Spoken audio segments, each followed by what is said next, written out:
Well, hello, my friend. Hey man, how are you? Oh man, I'm awesome, but I know you are, so I'm gonna tell on you a little bit because you got your sporty hat on. Got my driver's cap on. That's it. You got to tell everybody why you got your sporty hat on. Yeah, I just so way back in my 20s, I owned a convertible that I just fell in love with, and I had to part with it because I just couldn't. I didn't have a garage to park it in, and it was starting to fall apart. So I had to let it go. But I told myself and told my wife, told everybody, one day I will own it again. And that day was yesterday. So I got my 1975 Oldsmobile Delta 88 Royale convertible, cherry red with white top and white interior, looking sharp, sitting out in the driveway now. Well, you'll notice I didn't play the countdown. I didn't play all the intro because I wanted you to have the opportunity. That's our intro today, is you to tell your story so that everybody knows about that cherry red car. And let me tell you that car, we spent many an afternoon, evening, and weekend really carooning around and driving around the back hills of all around Nashville, Tennessee. Yeah, And we did. yeah, so I'm looking forward to maybe doing a little bit of that with this one. That'll be awesome. Yeah. So, but before we do, we're here for a marketing deal. So let's just jump right in. Okay. We do have to do what we're here for. So, what are we talking about today? We are talking about the growing importance of website security. Now, I put the growing importance in there for a reason because the reality is it's always been important. A lot of the growing is people are starting to realize, oh, this is important. So it's almost the growth part is on the realization that, oh my goodness, this is important. It's kind of like it's important to lock your doors at night when you go to bed. Kind of the same kind of a deal. This is one of those topics that is it's important, but most people don't think it's important until it's too late, and Mm, then it becomes the most important thing in their world. So if yes. anybody out there has ever uh, you know had a customer call and say, well, I tried to go to your website, but it looks like it's hacked or it's down, and can't figure out why, um, put a comment in the comments. Just let us know what happened to you, because it's a very common story. I'd say probably over the past 10 years, we've probably seen, I don't know, 50 or 60% of our clients get hacked before they started working with us. I mean, heck, it's been such a problem that years ago we sometimes had a client site get hacked on our own site, or on Mhm. site that we built for them and hosted. That doesn't happen as much anymore, thank goodness. But you know, and part of what we do, part of what people pay us for, is to stay on top of that and to monitor it and make sure that the moment that it happens, we make it unhappen. So Yes. that's very important. So this is one of those subjects that we've just got to get into, got to talk about. If you're hosting your own website, especially if you're hosting your own website, my gosh, I can't imagine, uh, you know, the things that you don't know that you need to know. So pay attention. Yeah, and I want to make sure that you guys understand this. I was on a webinar, actually an all day webinar with CDC just recently, and Al Levy was on there. And one of the speakers before Al came on talked about working with Al. And if you don't know who Al is, he does a lot of stuff with SOPs and systems and manuals and all that good stuff. He's the And the man. guy made the comment that basically said, "Oh my gosh, this is so boring. You have to do it kind of like that." And Al came on and was like, "First of all, this is not boring. This is fun stuff." So I want you to know, for those of y'all that are out there that think this may be boring, there are people in the world that think this is fun. We have one. His name is Fred. Yeah. Well, I don't know if he thinks it's Fred, but I mean, he thinks it's exciting or not. But he's so good, and has really helped us up our security game in a lot of important ways. So Yes, and it really is website security. And as it becomes, really out there and more businesses and our government starts talking about these things, it really kind of ramps up and makes everybody else aware. So it's really, really good stuff that we're going to get into. So what I want you to talk about is both privacy and website security, kind of where they meet.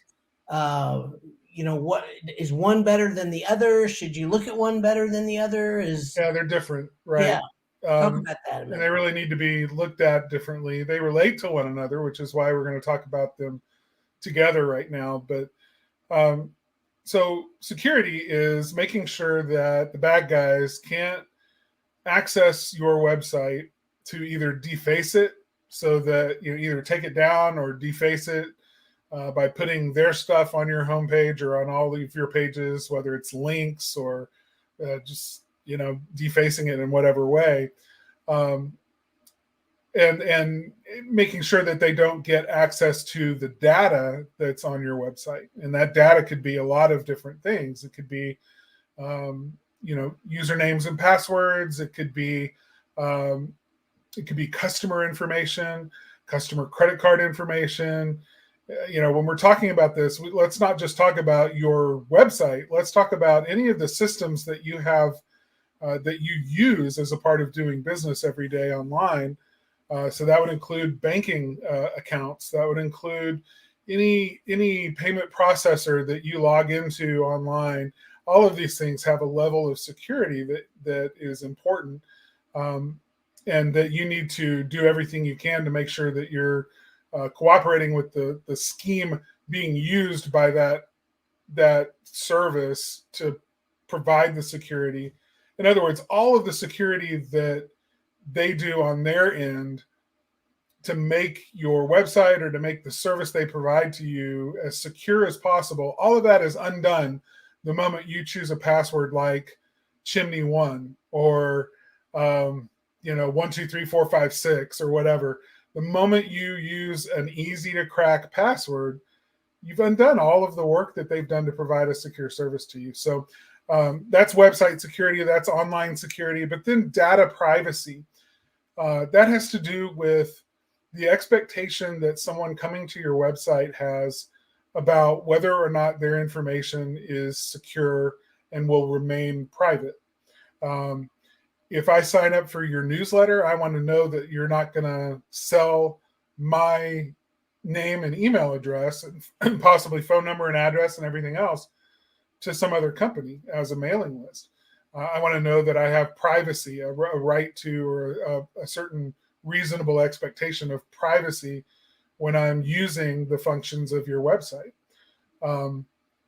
I also want to know that you've done everything you can to safeguard my information on your systems so that the bad guys can't get to me through you, right? So that information that I've given you, my credit card, my information, that they can't steal that information because you didn't do a good job securing your website. So they're kind of related, but they're a little bit different. So let me ask you a couple of questions then. I know that we have taught a system for doing passwords that works really well, but I also know there are some really good password protect type programs out there. And from what I understand, it's my understanding, and tell me if I'm wrong, that the number one way hackers get in is through weak passwords.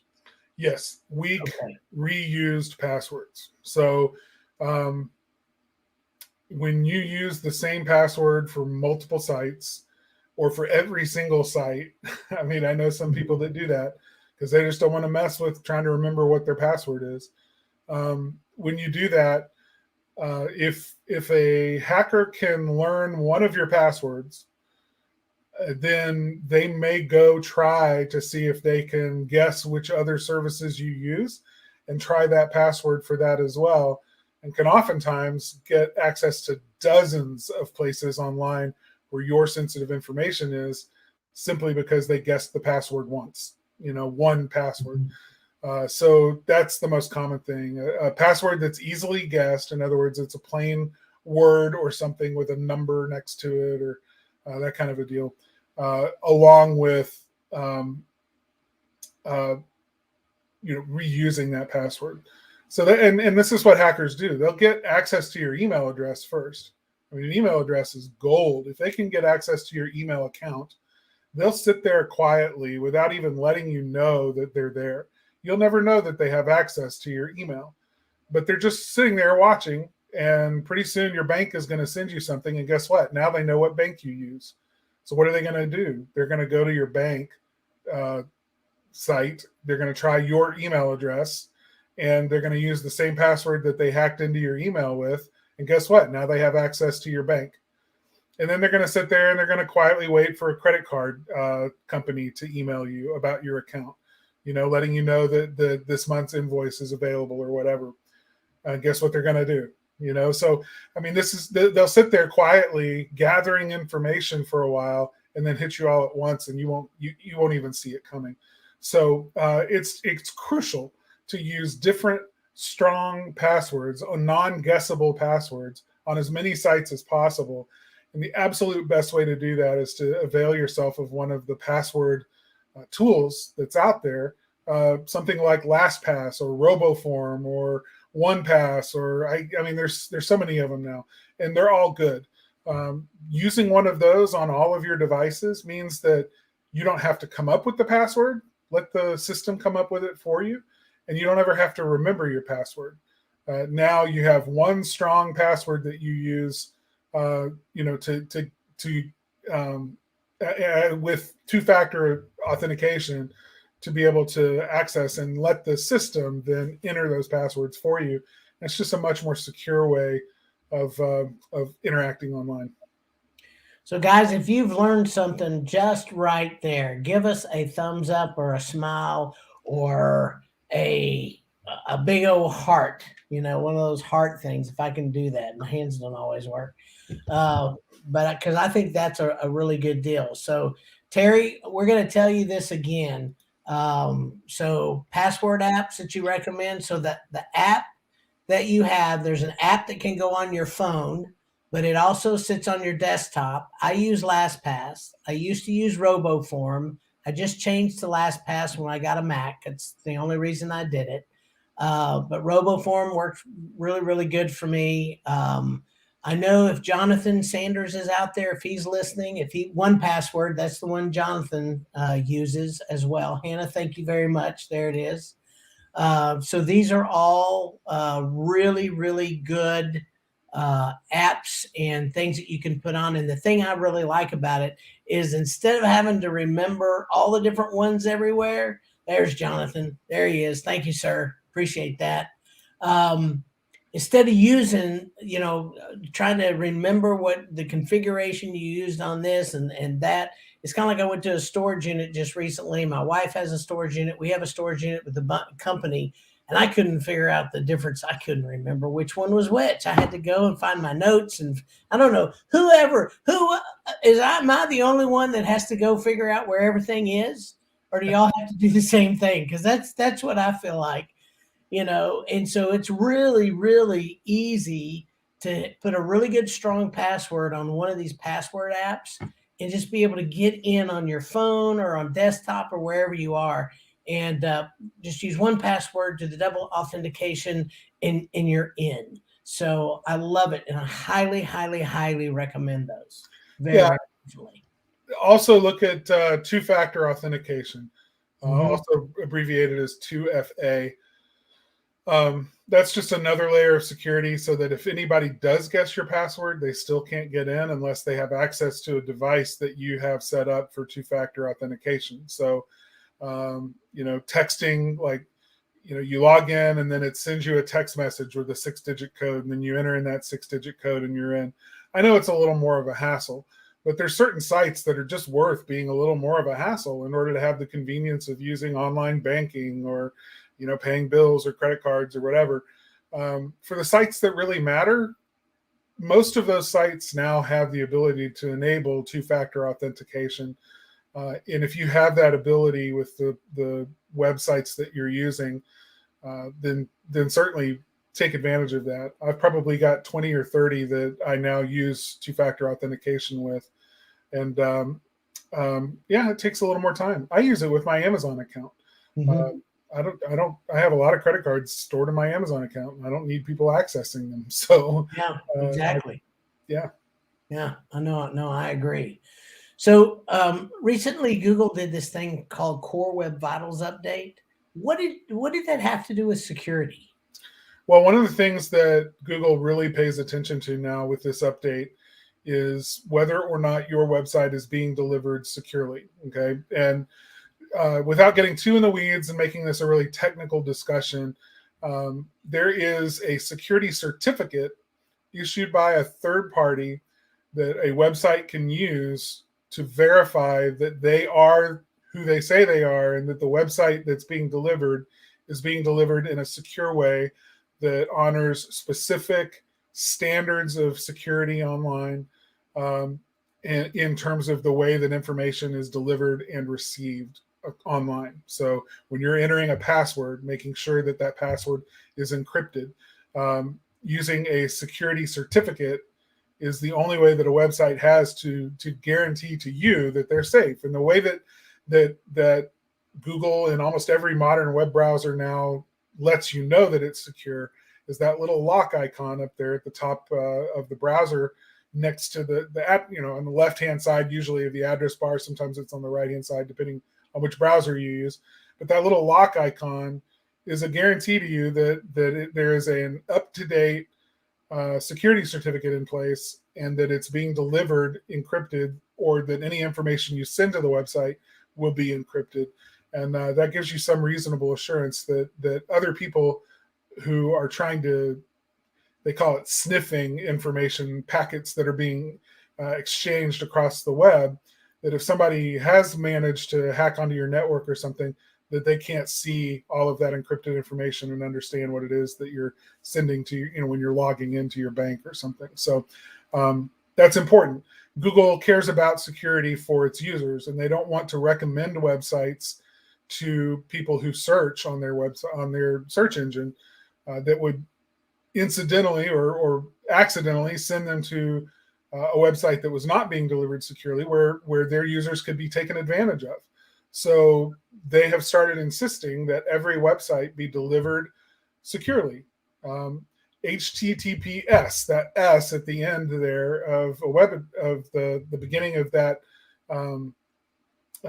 web address, URL as they call it, that S means it's secure.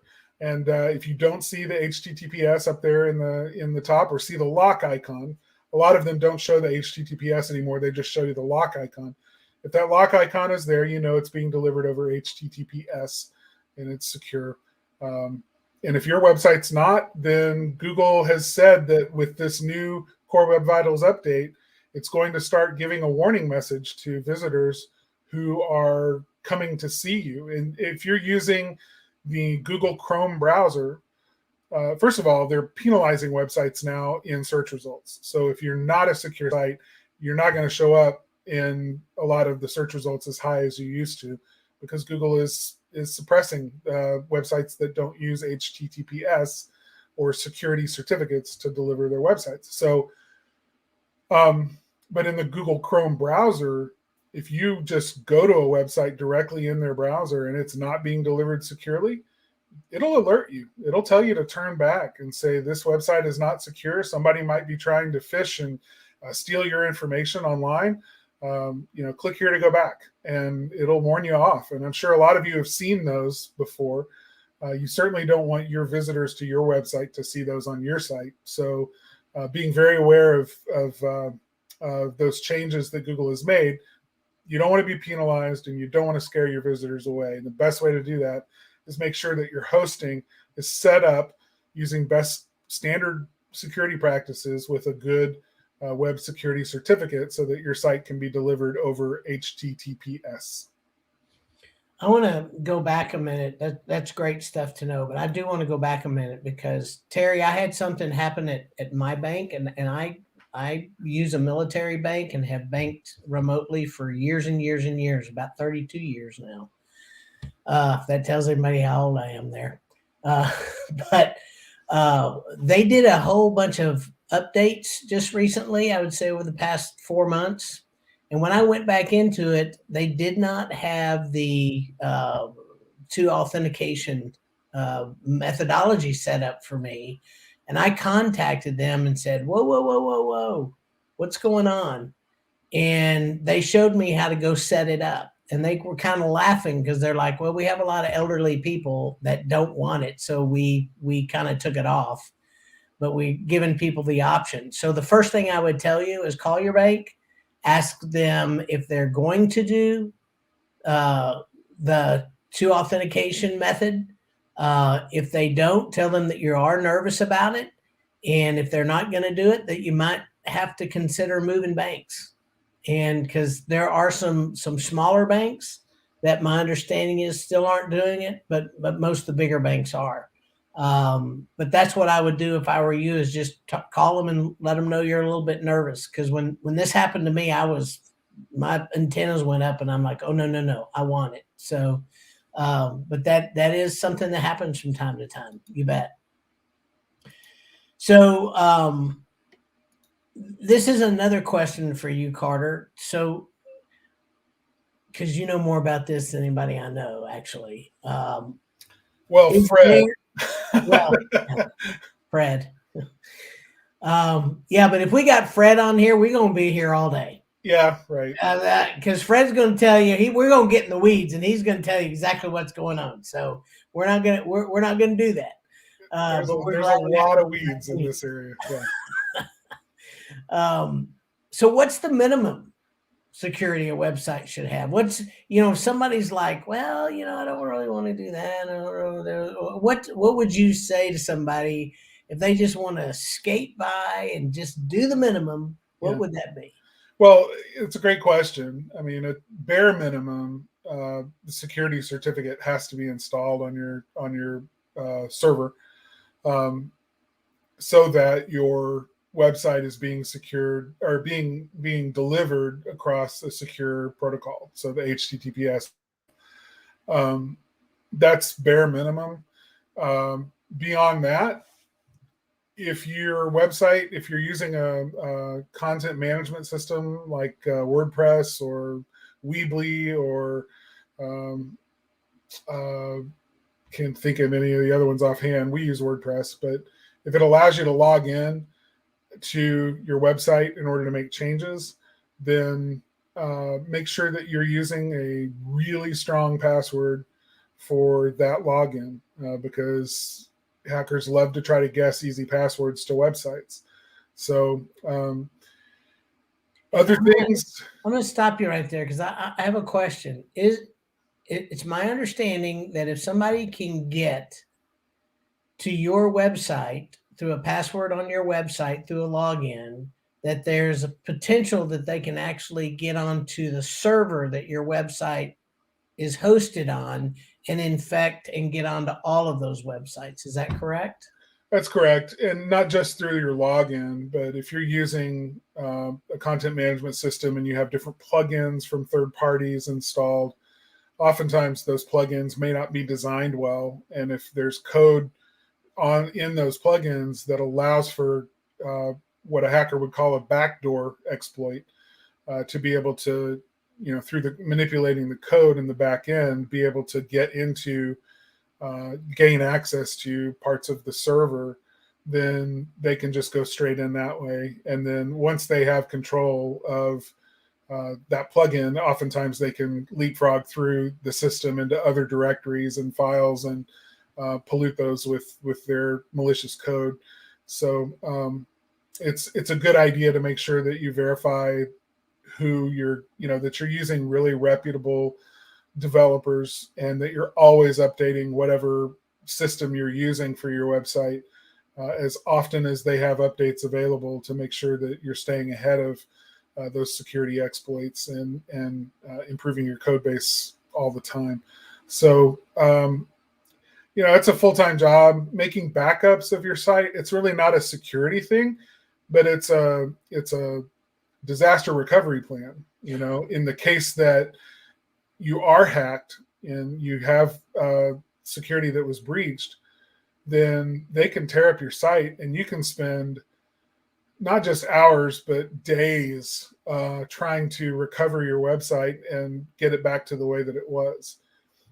How do I ask me how I know this? So, you know, this is a very painful process, and sometimes it just can't even be undone.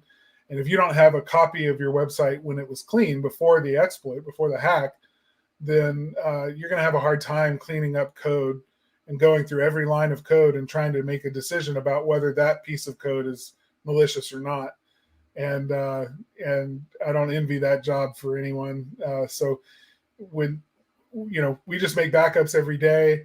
If a site does get hacked, and it hasn't happened in so long, but if it is hacked, then we just go back one day and restore the site to the previous state when it was clean, find out where the exploit happened, remove the possibility of further exploits, and we keep rocking and rolling, usually with very little downtime at all for our clients. So, I mean, it's a full-time game staying ahead, a full-time job staying ahead of the bad guys in this game.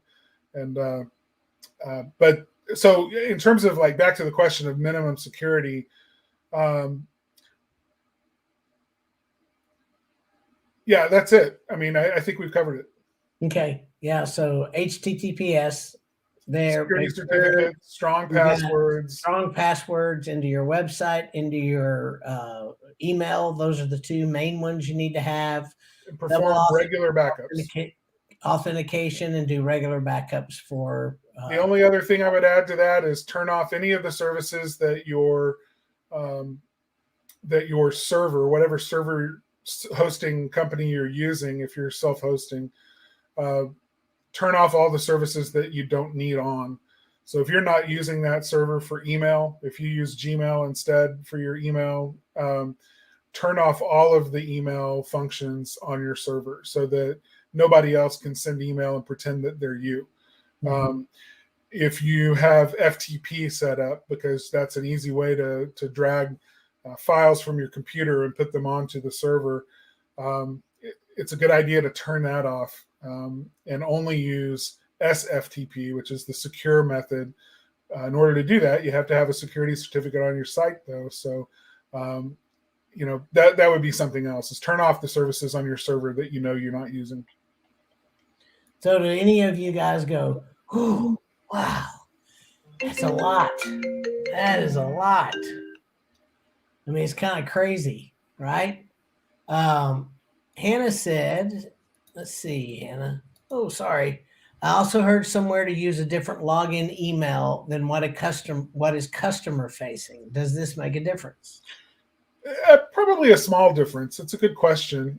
In the security industry, this is called security by obscurity, right? So we're choosing to use information in a way that, or it's harder to guess for someone. We're putting the link to log in not at the normal place that it would be, like abccompany.com/login, which is where everybody would think that you need to go to log in, but you're putting it on some other site or some other link that's like abcsecurity.com/xz23 whatever, and just making it some random hash that is really hard to guess. That's called security by obscurity. And while it offers a little bit of an improvement, today's hackers have ways of figuring out some things that even without penetrating your system and actually gaining access to your system, they'll sit there and pound on it and iterate through until they find the right link. So long story short, maybe it helps a little bit. What helps more than anything, though, is using really, really strong password security. Awesome. Man, whew, glad we got through that. I don't know about the rest of you, but man. So here's Terry. Is Hannah saying to use a different email account for the double authentication? Most of them won't let you do that. And there's good reason for that.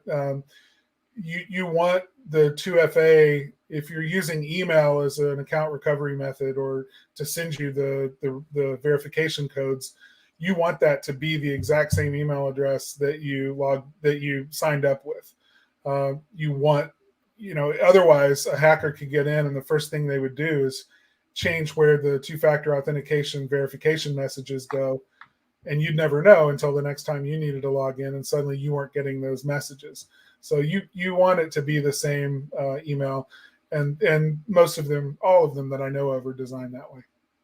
And that's one of the reasons that I choose text.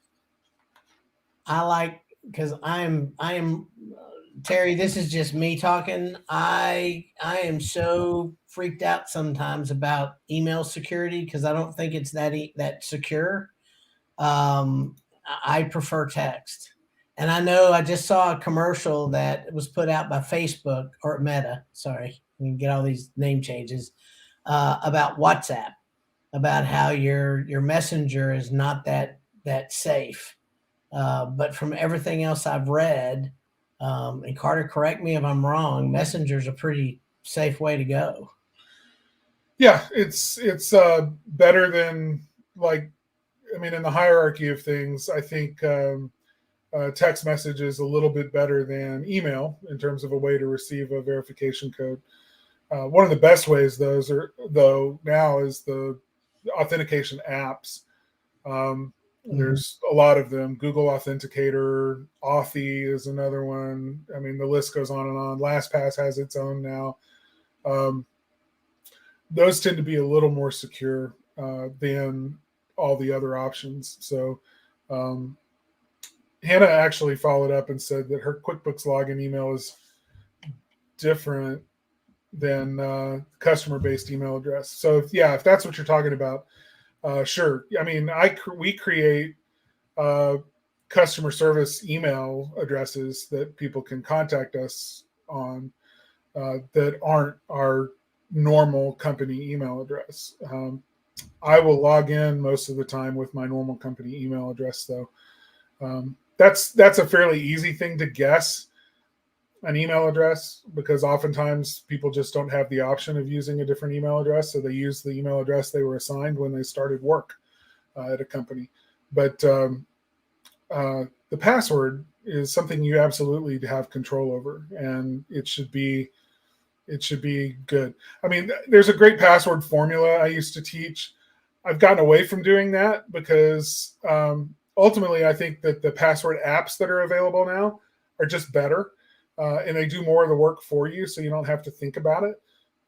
But if anybody's interested in learning my password formula, which will allow you to create a unique password for every single website that you ever have to log on to, completely unique to that one site, never reused, and do it in such a way that you never have to even remember what the password is. You can just, based on the website that you're on, you can use your formula to tell you what the login is for that website.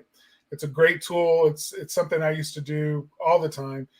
We still use it with our employees and require them to use, if they're not using LastPass or something to create a ridiculously strong password, then they're required at least to meet this minimum standard for what a strong password is in our organization. So if you're interested in that, just email me, carter@sparkmarketer.com, and I'll be happy to send you out that client clinic that we've done, and that worksheet that'll teach you how to do that that password hack or that password formula. Okay. All right, guys. Well, we're a little over 30 minutes. We try to keep it in. Thank you guys so much for the participation and all the likes and loves. We really do appreciate it. This makes it so much more fun when people ask questions, and we get to have that interaction. So I really do appreciate all of y'all that show up live. Thanks so much. And just remember, if you want to listen to this while you're running, you can do that. Spark Live is now available and can be found as a podcast on Spotify, iTunes, Google Play, or your favorite player. So what in the world are we going to talk about next week that can possibly come into even close to this unbelievable, exciting topic of website security today? Well, it's going to talk about all the changes on what used to be the Google My Business that is now the Google Business Profile. And ladies and gentlemen, there are a lot of changes. So we're going to dive into that.